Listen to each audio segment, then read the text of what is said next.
Hello dears, this is me Shahan.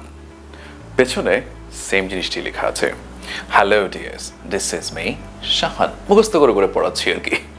এখন দেখুন, this is me. এখন এই যে দিস ইজ মিটা আমরা দেখতে পাচ্ছি, এই মিটা স্পিকিংয়ের ক্ষেত্রে আমরা যদিও শুদ্ধ ধরে নেই, আসলে কিন্তু অ্যাকচুয়ালি এটা শুদ্ধ নয়। আর এই শুদ্ধ নয় কেন এবং কি কারণে এটা শুদ্ধ নয় বা রুলসটা অ্যাকচুয়ালি কি, সেটি হচ্ছে আজকের আলোচ্য বিষয়। প্রেলি-প্রেপ প্রিলিমিনারি এক্সাম যারা আছেন তাদের জন্য after to be why subjective. আমরা অনেকেই জানি আফটার টু বি সাবজেক্টিভ বসে, বাট কেন সাবজেক্টিভ বসে এটা কখনো আমরা ভেবেছি কি? কখনো আপনারা জানেন যে আমরা learning with Shahane rules, grammar rules নিয়ে আমরা সব এক্সপ্লেন করার চেষ্টা করি, যাতে করে গ্রামার রুলস আপনার মনে রাখতে না হয়, বুঝে মজা পেয়ে শিখি। চলুন মূল ভিডিওতে।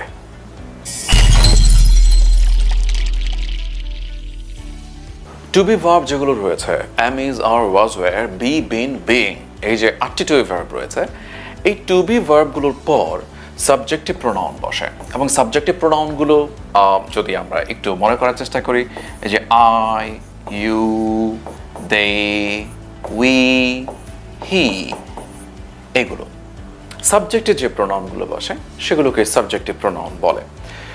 এই যে টু বি ভার্বের পরে সাবজেক্টিভ প্রোনাউনগুলো বসে, এটা আমরা ছোটবেলা থেকে মুখস্থ করেছি, বা অনেক সময় স্পিকিংয়ের ক্ষেত্রে অ্যাকচুয়ালি ওই যে this is me, it's me, এটি আমরা বলে ফেলার কারণে এটাতে একটা ভুল হওয়ার জায়গা তৈরি হয়। মূল এক্সামগুলোতে, মানে হচ্ছে ধরুন আপনার যে কম্পিটিটিভ এক্সামগুলো রয়েছে সেগুলোতে এই টাইপের কোয়েশ্চেনগুলো কি আদৌ আসে? আমাদের কেন এটা শিখতে হয়? দেখুন, অলরেডি পিএসসি একটি কোয়েশ্চেনের মধ্যে দিস ইজ, এই দেখুন এই প্যাটার্নের কোয়েশ্চেন। আবার দেখুন সোনালী ব্যাংকের মধ্যে সেম প্যাটার্নের question, this is his speaking, this is himself, this is him, this is he, মানে সেম প্যাটার্নের কোয়েশ্চেন। আবার দেখুন বাংলাদেশ ব্যাংকে সেম কোয়েশ্চেন, আরেকটা ব্যাংকে কোয়েশ্চেন, এমন ঢাকা ইউনিভার্সিটি অ্যাডমিশন টেস্টের মধ্যে একই কোয়েশ্চেন আমরা দেখতে পাচ্ছি। সেম ইট ইজ আস, আসের জায়গায় আস হবে কিনা, বা আদৌ এগুলো কেন হচ্ছে, সে টাইপের প্রশ্ন। তার মানে হচ্ছে বিভিন্ন কম্পিটিটিভ এক্সামে আমরা এই প্রশ্নগুলো পেয়ে থাকি। এখন কথা হচ্ছে এটা আমরা মুখস্থ করছি কিনা। প্রথম হচ্ছে স্পিকিংয়ে যারা স্পিকিংয়ে মানে ভালো, তারা অনেকেই বুঝতেই পারেন এই ভুলটা কি ভুল কিনা হবে। আর যারা এমসিকিউ নিয়ে কাজ করে আসছেন, তারা প্রিলিমিনারির জন্য প্রিপারেশন নিচ্ছেন, তারা অনেকেই জানেন যে টু বি এর পরে সাবজেক্টিভ প্রোনাউন বসে। টু বি ভার্বগুলোর পর, মানে আরেকবার আমি একটু মনে করিয়ে দিই, am, is, are, was, were, be, been, being, এদের পর সাবজেক্টিভ প্রোনাউনগুলো বসে। ভালো কথা, বসে, কিন্তু কথা হচ্ছে কেন বসে? এটা তো আমরা রুলস পড়লাম, এই রুলস আমাদের পড়তে হচ্ছে কেন? আমরা এই রুলসগুলো বাদ দিলে কি হয় সেটা একটু দেখার চেষ্টা করি। আমরা আগেও বলেছি রুলস বাদ, একটু ভেতরে বোঝার চেষ্টা করি। একটু লক্ষ্য করে দেখুন, very interesting feature. To be means, মনে রাখবেন, টু বি ভার্বগুলো অ্যাকচুয়ালি এটা মিন করে সেটা হচ্ছে ইকুয়ালস টু। টু বি মানে হচ্ছে ইকুয়ালস টু, কথা কি বুঝতে পারছেন? Am, is, are, was, were, be, been, being মানে হচ্ছে সাবজেক্টের পরে এই যে দিস ইজ মি, মানে এই দিসটা ইকুয়ালস টু এই, এটা মানে এই পরের অংশ যেটা আসবে সেটা। এখন আমরা অনেকেই এইটা নিয়ে আমরা কনফিউজড হয়ে যাই যে সাবজেক্ট, এই যে এটা তো অলরেডি সাবজেক্টের জায়গায় আছে, ভালো কথা, আর এটা অবজেক্টের জায়গায়, এটাই সমস্যা, এটা অবজেক্টের জায়গায় নেই, এটাকে বলে কমপ্লিমেন্ট। কমপ্লিমেন্ট কেন? টু বি ভার্বের পরের অংশটাকে কমপ্লিমেন্ট বলে, কারণ হচ্ছে এটি অবজেক্ট না, এটি এই অংশটাকে কমপ্লিট করে মিনিংয়ে, এই জন্য এটার নাম কমপ্লিমেন্ট। এখন একটু লক্ষ্য করে দেখুন, সাবজেক্ট, এই যে আমরা এই জায়গাটা একটু বোঝার বিষয় আছে। This is me, this is I, এই দুটোর মধ্যে দিস ইজ মি পড়তে ভালো লাগে, শুনতে ভালো লাগে, ইজিলি আমরা বলতে পারি। আবার দেখুন, you are just me and I, তুমি জাস্ট আরেকটা, তুমি শুধুই আমি বা আমি আর তুমি একই আর কি বোঝানোর জন্য। You are just me I, and you are just me বললে ইজি লাগে আমাদের কাছে, মনে হচ্ছে যে এটাই আনসার। যারা জানে না তারা মিটি দিয়ে বসে থাকবে, আর যারা স্পিকিং, যে বললাম স্পিকিংয়ের প্রতি নজর দেয়। কিন্তু গ্রামার অ্যাকচুয়ালি হয়েছে কোত্থেকে? গ্রামার অ্যাকচুয়ালি হচ্ছে এই যে এখান থেকে, কারণ দিস ইকুয়ালস টু এইটা। এখন দিসটা হচ্ছে সাবজেক্টিভ, মনে রাখতে হবে, দিসটা কি সাবজেক্টিভ। সাবজেক্টিভ মানে কি? সাবজেক্টিভ মানে হচ্ছে সাবজেক্টিভ প্রোনাউন, মানে যে বললাম I, you, he, she, they, we, এগুলো। এখন আমি বলছি দিস ইকুয়ালস টু এটা, তো যদি এই সাবজেক্ট ইকুয়ালস টু, তাহলে কি অবজেক্ট হয়? না, সাবজেক্ট ইকুয়ালস টু সাবজেক্ট হয়, সাবজেক্টিভ ইকুয়ালস টু সাবজেক্টিভ হয়। এই জিনিসটি যিনি বুঝতে পারছেন তিনিই বুঝতে পারছেন যে লজিক্যালি দিস যেহেতু সাবজেক্টিভ বা সাবজেক্ট ইকুয়ালস টু সাবজেক্টিভ ফর্মে বসবে, অবজেক্টিভ ফর্ম বসবে না তখন আর, তাই জন্য মিটা ইনকারেক্ট। ঠিক to be means equals to, এটাকে মাথায় রাখলে আপনি বুঝতে পারবেন যে কেন টু বি এর পর অবজেক্টিভ ফর্ম বসে না। তখন দিস ইজ মি না, দিস ইজ আই। আবার you are just me I, আবার এই যে আর আছে আমি স্যার, মানে আমি এই যে তুমি আর এটা সেম, আবার এই যে সেম, তাই এই জন্য এখানে আপনি অবশ্যই মি ইউজ করতে পারবেন না, আই ইউজ করতে হবে। সিম্পল একটা বিষয়, subjective equals to subjective form, simple. Equals to কি, টু বি ভার্বগুলো ইকুয়ালস টু কাজ করে থাকে, অ্যাজ সিম্পল অ্যাজ দ্যাট। কিন্তু আপনাকে মুখস্থ করতে হয়, ডোন্ট মেমোরাইজ দিস, বুঝতে হবে আপনাকে। এখানে দুটো পয়েন্ট আপনি বুঝতে পারলেন, একটা হচ্ছে টু বি ভার্বের পরের অংশটা সাবজেক্টকে কমপ্লিট করে বলে এটাকে কমপ্লিমেন্ট বলে, এটা কিন্তু অবজেক্ট না, মনে রাখবো। আর যেহেতু কমপ্লিট করে এবং সাবজেক্টের ইকুয়ালস টু, তাই এই কারণে সাবজেক্টিভ প্রোনাউন হিসেবে বসবে সেটা। আশা করছি ব্যাপারটা ক্লিয়ার হয়েছে। এবার আসুন, সোনালী ব্যাংকে 2020-তে একটা কোয়েশ্চেন এসেছে, which one is correct? This is his speaking, এই যে this is his speaking, this is himself speaking, this is him speaking, this is he speaking. So প্রশ্ন যেমনটি আছে, টু বি ভার্বের পরে হিজ হবে না, আবার টু বি ভার্বের পরে হিমসেলফ হবে না, ইজের পরে হিম অবজেক্টিভ ফর্ম হবে না, দিস ইজ হি স্পিকিং, এটা হচ্ছে সেই যে কথা বলছে, দিস ইজ হি।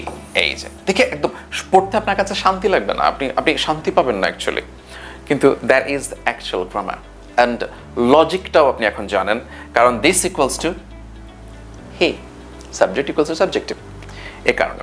সেখানে আনসার হচ্ছে ডি। এবার আসুন, সোনালী ব্যাংকে যাওয়ার পর সবচেয়ে বেশি ফেমাস একটা কোয়েশ্চেন, এবং এটা অনেকগুলো জায়গায় এসেছে, বাংলাদেশ ব্যাংকে এসেছে, আরেকটা ব্যাংকে আসছে, ইউনিয়ন ব্যাংক মেবি, আর ঢাকা ইউনিভার্সিটির একটা ইউনিটে এসেছে, এবং খুব কমন। আবার নতুন এক, যদি আমাদের যে পরবর্তী প্রশ্নগুলো আছে এই প্রশ্নগুলো রিপিট হয়, বুঝতে পারছেন, একটা থেকে আরেকটাতে রিপিট হচ্ছে, তো কেন হচ্ছে লক্ষ্য করে দেখুন। একটু আমরা এখানে দেখি এই টাইপের প্রশ্নগুলোর ব্যাপারটা আমি আপনাদেরকে বলি। এই ইট ইজ আই এর পরে এই অংশটা আন্ডারলাইন করা আছে, এটার মধ্যে ভুল আছে, এটা তারা চারভাবে উত্তরটা দিয়েছে, যে কোনো একটা কারেক্ট, বুঝতে পারছি। তো it was us who had left before he arrived. আচ্ছা, প্রথম কথা হচ্ছে আমরা ইট ওয়াজ এই যে to be verb, to be এর পরে যে অংশটা থাকবে সেটা হচ্ছে, আমরা জানি ইট সাবজেক্টিভ এবং এটা ইকুয়ালস টু সাবজেক্টিভ ভার্ব, তাই আসটা প্রথমে ইনকারেক্ট, এই সেন্টেন্সটা অলরেডি ভুল। এখানে আস, এবার দেখুন আসওয়ালা কোনটা আছে, আসওয়ালা ইনকারেক্ট, আসওয়ালা ইনকারেক্ট, উইওয়ালা দুটো কারেক্ট, ওকে। এবার we who had left before he arrived, এটা seemingly correct, and we who had left before the time he had arrived, দুইটা past perfect হয়ে বসে আছে, সো এটা incorrect। আলটিমেটলি আনসার হচ্ছে বি। সিম্পল জিনিস, বুঝলে ব্যাপারগুলো অনেক সহজই লাগে, বুঝলে ব্যাপারটা অনেক সহজ লাগে, এবং এরকম আমরা বুঝিয়ে আপনাদের সঙ্গে এরকম আরও অনেকগুলো ব্যাপার নিয়ে আমরা কথা বলবো। আর এখন ঠিক আপনার বলার সময় চলে এসেছে, আপনি যে কাজটি করবেন সেটি হচ্ছে, এটি একটা পিএসসির question, of course. It is not dash who are to blame. লক্ষ্য করতে হবে, হু আর, এই যে আর আছে, আর মানে হচ্ছে এখানে প্লুরাল কিছু একটা আসবে, এই দুটো যে কোনো একটা আসবে, হিমও আসবে না, মিও আসবে না, কারণ হচ্ছে এটি আরকে ডিফাইন করছে, সো উই অথবা আসটা আর যাবে। আচ্ছা, এখন ইট ইজ নট এই যে টু বি ভার্ব, বাকিটা হচ্ছে আমাদেরকে উত্তরটা কি হবে সেটা আপনারা আমাকে বলবেন, কমেন্ট সেকশনে ওয়েট করবো আমরা আপনাদের উত্তরের জন্য। আর এইভাবেই বুঝে পড়ার জন্য আমরা সবসময় বলি যে এইটু একটু যদি বুঝে মজা করে পড়তে পারি, তাহলে সেক্ষেত্রে দেখুন জীবনটা তো বড় না যে গ্রামার রোজ পড়তে মুখস্থ করতে জিন্দিগি তেনা করে ফেলবেন আপনি, ডোন্ট ডু ইট। আমরা যেটা করবো সেটা বুঝতে পারলে দেখবেন যে গ্রামার আপনার কাছে পানি লাগবে। আমরা বলি না যে এইটা জানলে পানি হয়ে যাবে, no, it's not like that, you have to understand the grammar. এই আন্ডারস্ট্যান্ডিংয়ের জন্য যেটা লাগে সেটা হচ্ছে ডিপ ইনটু এটা রিসার্চ লাগে, আর আমরা সেটা করেছি। আমাদের সঙ্গে যখন আপনি আসবেন, আপনি দেখবেন আপনাকে আমার রুল মুখস্থ করতে হবে না, you don't have to remember rules, because you will know what the rule and how the rule works. যখন আপনি জানবেন তখন আপনাকে আর কখনো কেউ আটকাতে পারবে না। অ্যাকচুয়ালি পরীক্ষার হলে কি রুলস মনে করতে পারছেন না, আপনি তখন চুল ছিঁড়তে ইচ্ছে করবে, তো সেই জিনিসটাতে যদি না পড়তে চান, গ্রামারের রুলসকে ফেলে বুঝতে চাইলে আমাদের সঙ্গে সহজেই আমাদের এই প্রিলিমিনারি এক্সক্লুসিভ ব্যাচ 149 BCS এর শুক্রবারে, আগামী শুক্রবারে আমাদের ওরিয়েন্টেশন, যুক্ত হয়ে যেতে পারেন এর মধ্যেই। আর বুলেটেড লিটারেচার, আপনারা এটাও জানেন যে আমরা লিটারেচার খুব সুন্দর করে পড়াই। আমরা একটা মাত্র ভিডিও বানিয়েছি, বিভিন্ন পেজের মধ্যে এই ভিডিওর ওই যে কোনটা জানি, রোম্যান্টিক পিরিয়ডের একটা আমাদের কবিদের একটা ইয়ে দিয়েছিলাম, একটা টিপস দিয়েছি মাত্র, সেটা মানে পুরো লিটারেচার না, সেটা একটা টিপস দিয়েছি, সেই টিপস পুরো জায়গায় জায়গায় সবাই শুধু এটা ইউজ করছে। সো এরকম আমাদের শত শত টিপস আছে, আমরা সেগুলো আপনাদের সঙ্গে মাঝে মাঝে শেয়ার করবো। আর হ্যাঁ, আমাদের সঙ্গে এগুলোতে ভর্তি হতে হবে যা তা না, আমাদের পেজকে লাইক করে রাখবেন, যাতে করে সহজে আমাদের সঙ্গে থেকে এরকম জিনিসগুলো আপনারা শেয়ার করবেন, মানে আমরা যেগুলো শেয়ার করবো আপনাদের সাথে, সেগুলো আপনাদেরকে অনেক কাজে আসতে পারে। এবং আমরা ওটাই চাই, আমরা চাই না যে আপনার আমাদের সঙ্গে আমাদের কোর্স আপনারা ভর্তি হন, এটা আমাদেরকে লাইক দিয়ে রাখুন, শেয়ার করে রাখুন, যাতে করে আমরা যে কোনো কিছু যখন আমরা পোস্ট করবো আপনি ওটা পেয়ে পড়তে পারেন এবং বুঝতে পারেন। আমরা চাই ইংরেজিটাকে আপনার জন্য সহজ করে দিতে। আশা করছি সেই জার্নিতে আমাদের সাথে আপনাকে আমরা পাবো। আর হ্যাঁ, এতক্ষণ ধরে আমাদের সঙ্গে থাকার জন্য ধন্যবাদ। Stay connected, stay learn. Thank you for watching for so long. Thank you very much.